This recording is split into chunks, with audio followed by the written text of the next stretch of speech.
عليكم ورحمة الله وبركاته. عايزة اقول لكم ان البث ده مش صدفة، ده اشارة لكم عشان كل اللي شافني دلوقتي يثبت وجوده بالصلاة على النبي. جالي امبارح سؤال وانا فاتحة البث، واحدة قالت لي ان هي اتظلمت كتير وبقالها سنين مظلومة وحاسة ان هي موجوعة جدا ومقهورة، ولحد دلوقتي ايه حقها ما رجعلهاش. فقالت لي خدي بقى المشكله عندك دي كلها وحلها لي. اتظلمت سنين، حقها ما رجعش، حاسه ان هي موجوعه وحاسه ان هي ما فيش امل ان حقها يرجع. والاغرب من كده قالت كلمه انا زعلت منها قوي، كلمه ان هي زعلانه من ربنا ان حقها ما رجعش. كان ردي عليها ايه فيها؟ واجابتي لكل حد موجود معايا عنده نفس الابتلاء او اي ابتلاء غير الظلم، بس هي كانت مظلومه. فيصلي على النبي في الكومنتات عشان ناخد ثواب، ويعرف ان البث ده رد على سؤال هو عنده برضه. تمام؟ وانتوا مبتليين، وانا بالبث ده طالعه لكم اشاره من ربنا، واستبشروا خير. ولو عندكم ابتلاء ايا كان حلها ازاي بقى؟ انا عايزه بقى اعرف الحل ازاي يا غاده. عندي الحل ليكي، انا ما جبتوش من عندي، انا فتحت المصحف وقلت الحل منه، لان احنا ربنا خلقنا ولينا منهج حياه. ايه هو منهجنا؟ هو القرآن. بالقرآن نهتدي. طب لما يجي لنا مشكله ولو بسيطه افتحوا القرآن، افتحوا القرآن بقى على سوره البقره، على آية على ما اتذكر 155. مكتوب ايه بقى في الآية 155؟ بسم الله الرحمن الرحيم لنبلونكم. شفتم؟ لنبلونكم. ربنا هيقول لنا ويعدد لنا الابتلاء. يعني احنا لما تيجي سورة البقرة تقول لنا ولا نبلونكم، دي مش صدفة. دي مش صدفة، عشان سورة البقرة بعد سورة الفتح، ففيها رسائل كتير، فيها رسائل وفيها احسن القصص. بسم الله الرحمن الرحيم لنبلونكم ايه؟ بشيء من الخوف. خلاص، لنبلونكم بشيء من الخوف. وايه تاني؟ والجوع. تمام. وايه تاني؟ ونقص من الاموال والانفس والثمرات. يبقى ايه؟ ربنا بيعرفنا الدنيا سهله، والله العظيم الدنيا سهله، بس احنا معقدينها. احنا نيجي كده جالنا ابتلاء اتصدمت. لا، ما تتصدموش. ليه؟ ربنا قال لنا ان انا هبتليكم. ايه تاني؟ ربنا بيحبنا عشان كده ابتلينا. طب ايه؟ احنا زينا مثل الناس الصالحين والامثل والانبياء، يا بركه الله. طيب ايه تاني؟ ربنا قال لنا في سوره البقره لنبلونكم. طب هتبلينا بايه يا رب؟ بشيء. واحمدوا ربنا ان هو شيء من الخوف، مش كل الخوف، مش كل الخوف. اللايكات بتاعتكم الحلوه والصلاه على النبي عشان نكسب ثواب. احنا عندنا شيء من الخوف. تخيلوا كده بعقلكم، والحمد لله ان لو كان عندكم خوف كامل كان حصل لكم ايه؟ ده احنا كنا اتهلكنا. خوف كامل. ده احنا عندنا شيء من الخوف اللي ربنا كتبه علينا في الابتلاء، ورغم كده ناس بتحزن، ناس بتتجنن، ناس بتتصاب باكتئاب، ناس بتمرض، وناس بتموت بسبب الخوف. وربنا عدد لنا الابتلاءات عشان لما يصابنا ابتلاء نفتح المصحف سورة البقرة ونعرف احنا عندنا ايه، احنا حلنا ايه. والجوع. تمام. ونقص من الاموال، الفقر، والانفس بموت، يعني حد من حوالينا يموت. والثمرات معروف من غير شرح. طب قال لك ايه بقى السيده الفاضله اللي كلمتني امبارح وقالت لي ان هي زعلانه من ربنا؟ لا، ما تزعليش، تعالي اقول لك ربنا قال لك ايه. تزعلي ايه؟ ده انت تزعلي من نفسك ان ما عرفتيش مشكلتك وفتحتي قرانك. بعد ما ربنا عدد لنا الابتلاءات قال لك الحل.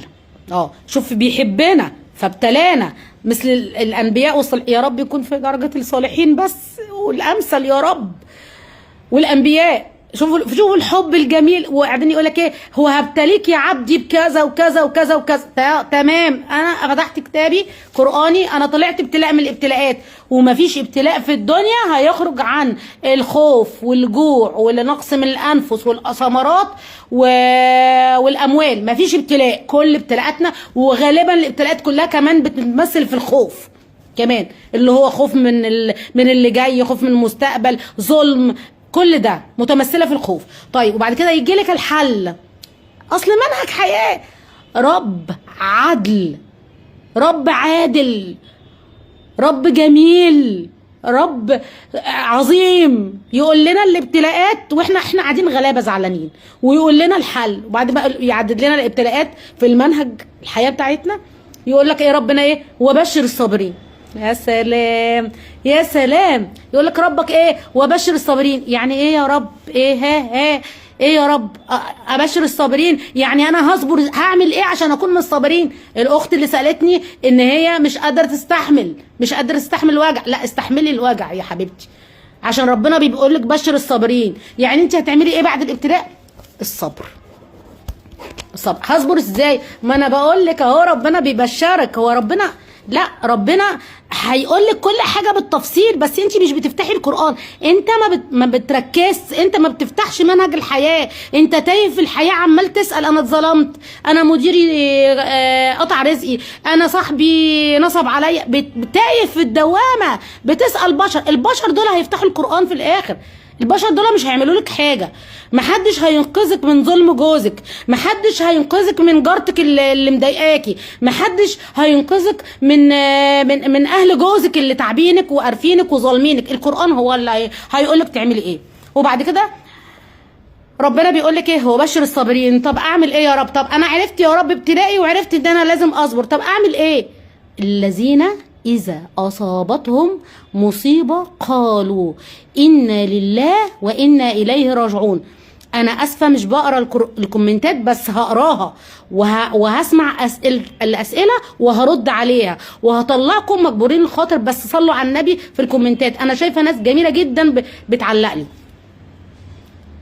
بس أنا عشان عايزة أقول لكم المعلومة اللي عندي على طول، وعايزة بصراحة أخد ثواب معاكم، فأنا عايزه اقول كل المعلومه كامله ان شاء الله، بس معاكم طبعا وهرد على اسئلتكم.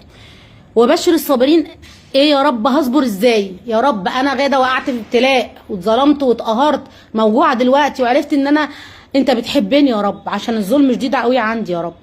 طب بشر الصابرين اصبر ازاي يا رب؟ قال لك الحل. ياه ربنا قال لنا الحل. مالهم الصابرين؟ هصبر ازاي؟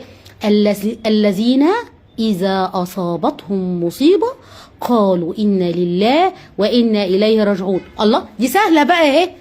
سهلة.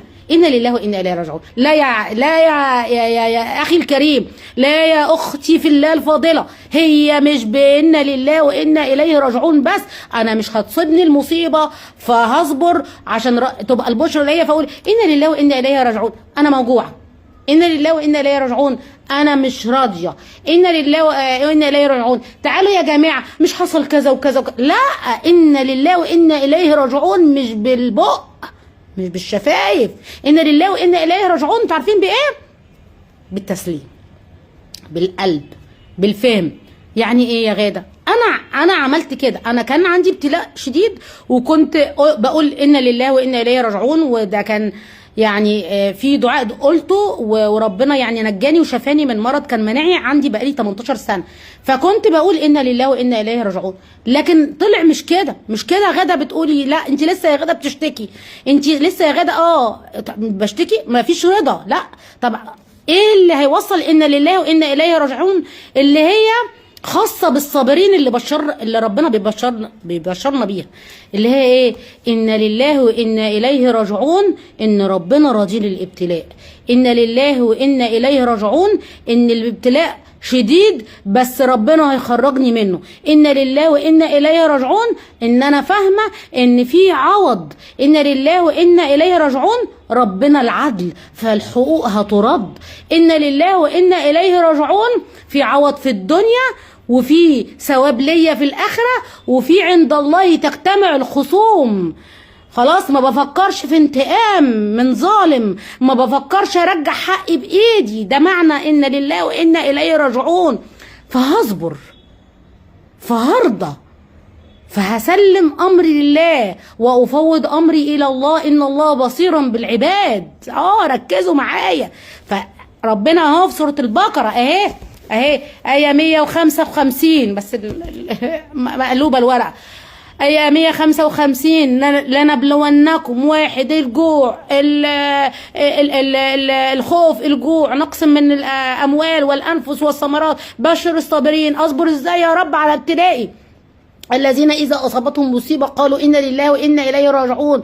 ها يا رب، تمام يا رب، أنا عايزة أشبع رضا، أنا عايزة أطمن يا رب، أنا عايزة أريح بالي، أنا عايزة النار اللي في قلبي دي تهدى، أنا عايزة هنا يكون سليم، أنا عايزة أطمن بقى. أنا تعبت قوي من الظلم، أنا تعبت من أكل الحق، أنا تعبت من الوجع. لا، اقزمي الغيظ يا غادة، كملي يا محمد، كمل يا شيماء، اقزمي الغيظ، مطلوب منك تقزمي الغيظ. وبشر الصابرين الذين اذا اصابتهم مصيبه قالوا انا لله وانا اليه راجعون. طب انا صبرت، انا ابتليت وصبرت، وانا لله وانا اليه راجعون، وفهمت. بعد كده ايه بقى الهديه؟ لا، ربنا ما سابناش، قال لنا في هديه وهديه عظيمه، بس صلوا على النبي في الكومنتات وشير للبث عشان كلنا ناخدوا ثواب. انا طمعانه في الثواب، انا طمعانه ان انتوا تاخدوا ثواب، وبالشير اللي هتشيروه حد مبتلي يعني نكون احنا سبب في ان هو يسمع الكلام الجميل ده عن تجربه ابتلاء عظيم. انا مريت بابتلاءين، المرض وقعد معايا 18 سنه، وابتلاء الظلم. فخدوا بالكم، انا جايه اقول تجربه وايه يعني. يا رب لو احنا هنعمل شير، ولئن يهدي بك الله رجل خير لك من حمر النعم. يعني عارفين ايه حمر النعم؟ دي حاجه عظيمه، فلوس يعني بالملايين الملايين الملايين. فبشير واحد ممكن حد يشوف البث ده فتتحول حياته ان هو يسمع الكلام الجميل ده. وصلوا على النبي عشان ناخد ثواب. طب ايه الهديه بقى اللي احنا هناخدها يا اخواتي في الله بعد ما عرفنا ان هو ابتلاء؟ عشان في ناس كتيره بتقعد فتره كبيره من حياتها مش عارفين ان هي مبتليه، هم مش فاهمين. وده انا مريت بيه. انا في ابتلائي انا تعبانه، موجوعه، بتألم عشان عندي مرض، مش عارفه العلاج، ها وبعدين ادركت ان هو ابتلاء. طيب بعد كده اتظلمت. انا ليه حصل فيا كده؟ اشمعنى انا اتظلمت؟ مش قصدي اشمعنى يعني ببص لغيري ان هو مش مظلوم، لا، اشمعنى انا اتظلمت من حد ظلمني؟ كنت انا كويسه معاه، كنت انا محسنه معاه، وقابل الاحسان بالاساءه، انا كنت هتجنن، بس عرفت ان هو ابتلاء، اطمنت. طب ايه الهديه اللي غاده هتقول لكم عليها ان ربنا بشرنا بيها؟ بشر الصابرين الذين اذا قالوا ان لله وانا اذا اصابتهم مصيبه قالوا ان لله وانا اليه راجعون عليهم صلوات من ربهم ورحمه. يا سلام، يا سلام على الصابرين اللي عليهم صلوات من ربهم ورحمه، الصابرين على المصيبه. انتم والله العظيم في وقت انا قاعده اللي ظلمني عايزه ابعت له رساله شكر، اشكرك ان انا وصلت للدرجه دي، اشكرك ان حياتي اختلفت، اشكرك ان انت عرفتني ان انا قريبه من ربنا. افرحوا بابتلاءكم، ما تزعلوش، لا بالعكس، اللي يقول لي زعلان من ربنا، زعلان من ايه؟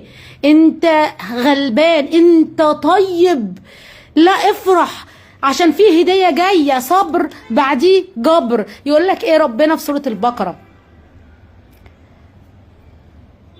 أولئك عليهم صلوات من ربهم ورحمة.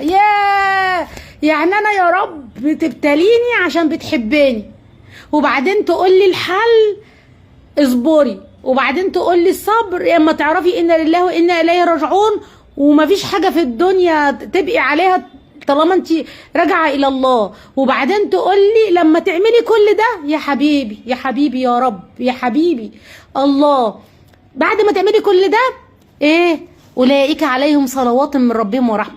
صلوات يعني أنا ربنا هيصلي عليا لما أصبر. ايه الصلوات دي يا غادة؟ ما تفهمينا يعني ايه صلوات من ربهم ورحمة؟ صلوات رحمات، مغفرة، عتق من النار. احنا مش بنقول ايه اللهم صل على سيدنا محمد، بنقول في الصيغة بتاعت الصلاة على النبي اللهم صل على سيدنا محمد. يعني أنا هيكون عليا من ربي صلوات؟ ايه ده؟ ايه ده؟ ايه العدل ده؟ ايه الجمال ده؟ لا، كل ما نتألم اكتر كل ما الصلوات والرحمات تكون اكتر. انتوا بتتكلموا ازاي؟ على فكرة انتوا بتهزروا، افهموا بجد الابتلاء صح، افهموا احنا فائزين. وبعد كده تكملة الآية وأولئك هم المهتدون. ايه ده؟ ايه يا غادة؟ ده في حاجة جامدة قوي. انا كمان صلوات من ربنا ورحمة، رحمة يعني مغفرة، يعني عتق من النار. وبعدين انت من المهتدين. يعني ايه المهتدين؟ يعني اللي انت عملتيه ده بقيتي من الناس المهتدين. المهتدين ده طبعا انتوا عارفين جزاء المهتدين، احنا كده اهتدينا عن طريق الباطل ورحنا لطريق الحق اللي هو طريق ربنا. فخلاص قفل على كده خلاص. وحد يجي يقول لي ايه، بقالي سنين مظلومه، بقالي سنين مريضه، بقالي سنين مبتليه. طيب ما افتحي كتابك وافتحي المصحف وشوفي قرانك بيقول لك ايه، شوفي الحلول اللي ربنا بيقولها لك. اصل يا غاده الظلم صعب قوي. ده انا حاسه بالخيانه وحاسه ان انا ماسكه على جمره من النار. طب ما الظلم صعب، ايه المشكله ان الظلم صعب؟ امال انت عايزه تخشي الجنه بلاش، ولا انت عايزه ترتقي في الجنه وعلى قد صبرك واستحمالك هترتقي في الجنه؟ ايه المشكله؟ بصوا لها بمنظور تاني. احنا الحياه الدنيا دي يا جماعه هنعيش فيها كام سنه؟ 300 سنه يا جماعه، اقصى حد اقول لكم 300 سنه. وبعد كده في قيامه، في صراط، في حساب. هنفتح كتابنا وهنقرا احنا عملنا ايه في الدنيا. عايزه صحيفتك في يوم القيامه تكون مكتوب فيها من الصابرين. طب ابشر انما يوفى الصابرون اجرهم بغير حساب. يعني ايه بغير حساب؟ انا عايزاه بقى افهمها. دي حته تانية هندخل فيها. ده انا داخله اشرح لكم الايه، دخلت في حته تانية اللي هو بغير حساب. يعني ايه من غير حساب؟ ما اعرفش بقى، افهموها بقى. لما ربنا يقول لنا انما يوفى الصابرون اجرهم بغير حساب، افهموها. انا اعرف ان غير حساب ده يعني ولله المثل الاعلى. لما انا اجيب حاجه مثلا، ولله المثل الاعلى، انا عايزه اقول لكم يعني اقرب لكم المثل. انا جبت حاجه، حد قال لي جيبي لي الحاجه الفلانيه دي، خد يا عم. طب ايه يا غدا حسابها كام؟ لا دي ملهاش حساب. يعني فاهمين يعني ايه؟ فاهمين ده؟ ولله المثل الاعلى بغير حساب. يعني احتمال كبير نطلع من ان احنا نعدي الصراط ونقرا كتابنا، وبعدين ايه، اول ما يتكتب في صحيفتنا كده ان احنا اتكتب ان احنا من الصابرين، خلاص نخش الجنه على طول. نفتح الصحيفه نلاقي فيها صابرين ربنا بغير حساب. يؤمر الملائكه غاده بغير حساب، محمد بغير حساب، امل بغير حساب. خلاص ادخلوا بغير حساب، ندى بغير حساب، احمد بغير حساب. خلاص ده اول معنى اللي احنا نفسره بغير حساب. او ان حسابك كبير وعظيم عند ربنا، حسنات عظيمه لدرجه ان احنا مش عارفين نحسب الحسنات اللي ربنا هيديها لنا. بصوا يا جماعه، اتمنى منكم بجد الصلاه على النبي في الكومنتات، واتمنى منكم تشيروا البث ده. وان شاء الله اوعدكم كل يوم ناخد مقتطفات من القرآن كده نتعافى بيها ونتعافى بالقرآن، ونكمل الامل في الله واليقين في الله. اتمنى منكم تدعوا البابا بالرحمة والمغفرة والجميع موتى المسلمين. انا غادة اتمنى لكم السعادة، اسيبكم في رعاية الله وامنه، والسلام عليكم ورحمة الله وبركاته.